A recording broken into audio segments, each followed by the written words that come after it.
Hello everyone and welcome back to Sendik's Weather channel.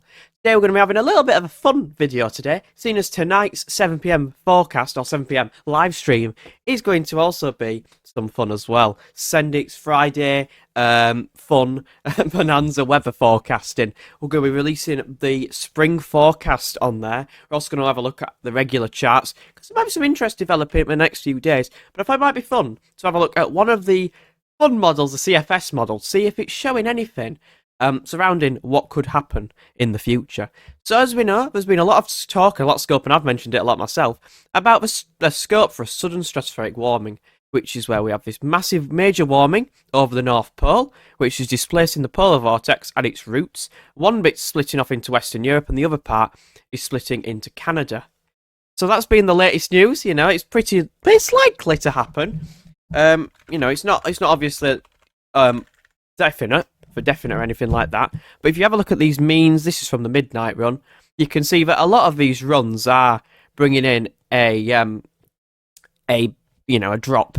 They are bringing a reversal. Any runs below the 0 line is a reversal, and I'd say about 60-70% are going for a reversal. We can actually see the probability is 87%, so higher than I thought. 87% chance of a split, so pretty high chances. So I thought, why not? Then I'll switch that. Look at that insane transition. That's worth a like and a sub. Never seen one. Anyway, so we're looking at the CFS model, which is a experimental model. Basically, it looks at the period of like 4,000 hours. So basically until about August. So it goes out quite a long way.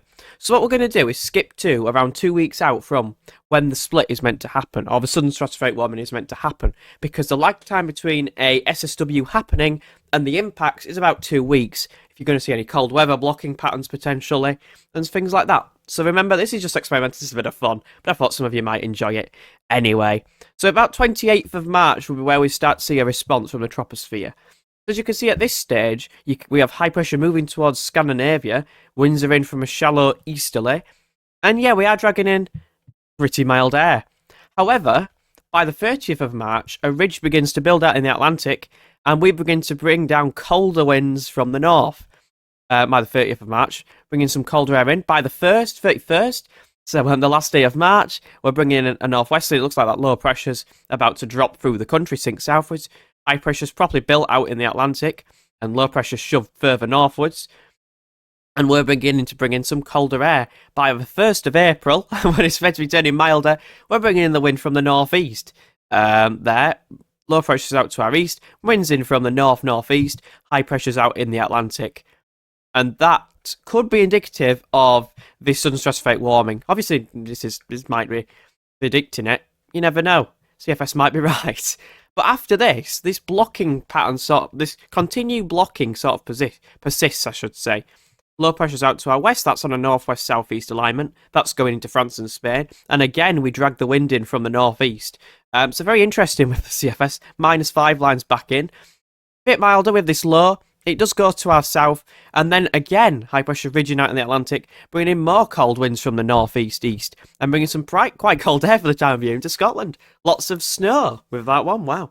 Obviously it's a CFS, but of course, but something interesting to look at. These blocking patterns do persist though. The Atlantic is stopped from encroaching and high pressure continues to be a dominant force. And even by the 11th of April, there's a cold pull to our east. And then we bring in the winds from the east, bringing in more cold air to the country. So, pretty interesting. The high pressure develops towards Scandinavia. And there's just lots of high pressure everywhere, really. Again, as you go further into March and then into April, the cold air does reduce massively, but it doesn't mean you can't see anything. If we did see anything like the dreaded word snow, which, you know, is extremely unlikely at this stage, but if we did see anything like snow, remember, it could fall, but it would never settle, most likely, unless it was a bitterly cold air mass, which you don't really get this time of year. Even into April, into May, though, there's still blocking patterns around. It looks like a pretty dreadful May from the CFS, just keeping the Atlantic going until the very end, where we're seeing winds in from the south into May. And that might be a feature for you to listen out to in the spring forecast, May being a good month. Now, some people have picked up, like I saw Gav's video earlier, which is that the models, or especially the midnight runs, started to pick up on blocking patterns getting going. So like the GFS midnight run, here it is, brings in a cold easterly wind with the -5 line through the country by the 16th of March. This most likely would not be a response to the SSW, sudden stratospheric warming, because the lag time is literally 4 days from when it's potentially happens, and the lag time is about 2 weeks. So the end of March, start of April is when we're looking at. Remember, an SSW doesn't always guarantee colder weather. It can go the other way, and we stay on the mild side of the ridge and get milder weather. It's one of those things. You could get extremely mild or, cooler weather or colder weather. Most likely wet and windy, but there is still a chance that it could be cold. April 1981 was a bitterly cold April, if I remember correctly, and there was snow everywhere. June 1975, when it really was, had some snow for Buxton and things. They shot off a cricket game. So even though we're going into spring months, it does not negate the risk of, or completely remove the risk of colder patterns developing. It just massively reduces them. And the UK, the seasons are varying so much these days. Spring is March, many weathers. April showers, and then May warmth. What?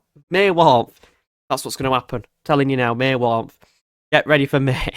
Well, I hope you all enjoyed today's video. Make sure to leave us a like and subscribe. If you enjoyed the experimental video, let me know what you think to the CFS as well. Even though it's kind of bad, but it might be right this time. Never know. All right, everyone. See you in the live at 7.